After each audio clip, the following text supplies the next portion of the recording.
In today's video, I will tell you how to use versatile exclusive equipment fragments in Dark War the right way. Versatile exclusive equipment fragments are special upgrade materials that can be used on multiple types of exclusive gear, not just one specific item, that makes them super flexible and valuable. First of all, open your main menu and head into the equipment or exclusive gear section. Look for the gear that allows fragment upgrades.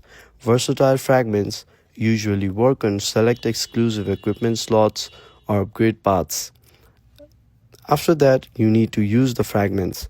Tap on the gear you want to upgrade, press upgrade, then choose your versatile exclusive equipment fragments to apply.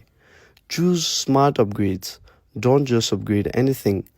You should focus on gear used by your main damage units or core defense team for maximum impact.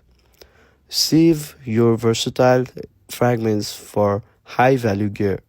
Save versatile fragments for high rarity or late game exclusive equipment where upgrades give the biggest boost. And that's how you use versatile exclusive equipment fragments in Dark War. Make sure to save these fragments and only use in the right moment and time to reap the most benefits. If this helped, drop a like and subscribe and follow for more Dark War tips and guides.